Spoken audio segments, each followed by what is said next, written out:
उपयुक्त मन से अध्ययन करते हो तो अधिक से अधिक ज्ञान अर्जित कर पाते हो।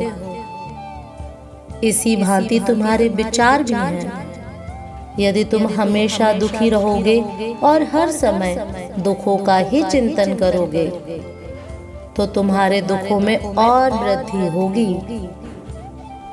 इसलिए सदैव सकारात्मक सोचो और सब कुछ अपनी माँ पर छोड़ दो।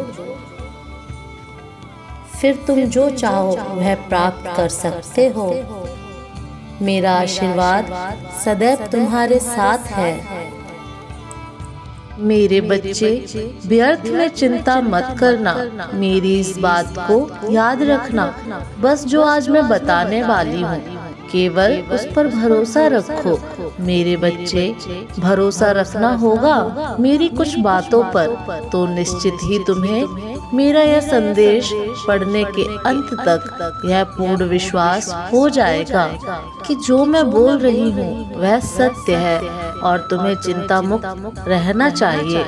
मेरे बताए हुए यदि कार्यों को तुम कर रहे हो तो तुम्हें चिंता नहीं करनी चाहिए, और यदि अभी तक तुमने नहीं किया है तो आज मैं जो बता रही हूँ उस कार्य को करना प्रारंभ कर दो।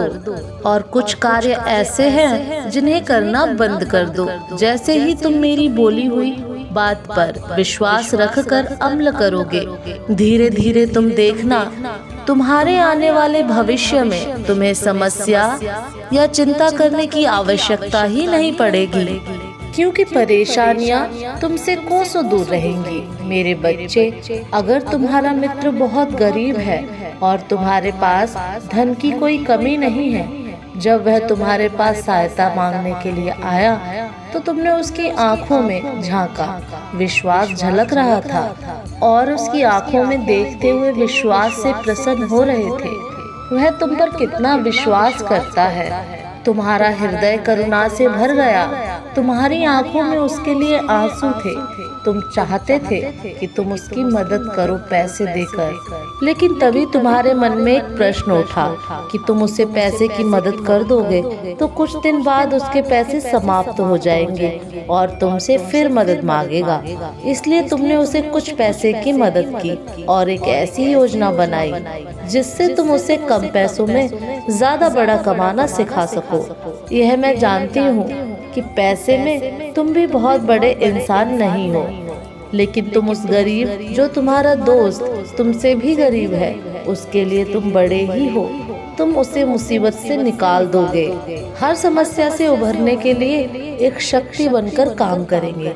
क्योंकि मेरे बच्चे, किसी को धन से सहायता करो न करो, लेकिन तुम यदि किसी को एक रोजगार दे दो जो हमेशा उससे अपना पेट पाल सके तो तुम बहुत बड़े महान इंसान हो। इसके साथ ही पर यही काम तुम्हें आगे करना होगा। जितना भलाई का काम तुम कर सको करो। जरूरी नहीं कि तुम्हारे पास पैसे ही हो, जरूरी नहीं कि तुम धनवान ही हो, जरूरी नहीं कि तुम सहायता के लिए पूंजी दो। जरूरी यह है कि तुम्हारे हृदय में एक नेक इच्छा जागृत होनी चाहिए और यही इच्छा तुमसे इस तरह से काम करवाएगी जिसमें तुम्हें सभी के हृदय में विराजमान शक्ति तुम्हारी शक्ति को दोगुना कर तुम्हारी किस्मत को चमका देगी। यदि तुम अच्छे कार्य कर रहे हो तो तुम लोगों की भलाई कर रहे हो, सच्चाई के मार्ग पर चल रहे हो, अपने माता पिता का मान सम्मान करते हुए उनकी हर आज्ञा का पालन करते हो, तो तुम्हें चिंता की आवश्यकता नहीं है। तुम्हें केवल और केवल अपने कर्म पर विश्वास होना चाहिए कि मैं सही कर्म कर रहा हूँ, और उसके अलावा तुम्हें यह विश्वास होना चाहिए कि परीक्षा तो जीवन में हर समय देनी पड़ती है। जब भी तुम किसी मुकाम पर पहुँचते हो तब तुम्हें कक्षा दर कक्षा परीक्षा में उत्तीर्ण होने के लिए परिश्रम करना ही पड़ता है। उसी प्रकार जीवन में तुम्हारी परीक्षा से और उत्तीर्ण होते हुए तुम्हें ऊंचाइयों का मुकाम हासिल होता है। इस संसार में इस बात को मेरे हर भक्तों को समझ लेना चाहिए। यह मैं तुमसे वादा करती हूँ कि यदि तुम सही कर्म को कर रहे हो तो तुम्हें चिंता करने की आवश्यकता नहीं। चिंता केवल उन लोगों को करने की आवश्यकता है जिन्होंने कर्म सही नहीं किए, क्योंकि जिस प्रकार पढ़ने वाले बच्चे का उत्तीर्ण होना उसके पढ़ने पर निर्धारित करता है और उसे यह पूर्ण विश्वास होता है कि वह उत्तीर्ण हो ही जाएगा, उसी प्रकार जो अच्छे कर्म करते हैं वह जीवन के हर मोड़ पर और उत्तीर्ण होते हैं। मेरे बच्चे, यह जानना तुम्हारे लिए बहुत जरूरी है, क्योंकि कई बार तुमने इस चीज पर ध्यान दिया होगा कि तुम्हें रात में नींद नहीं आ रही है। अगर तुम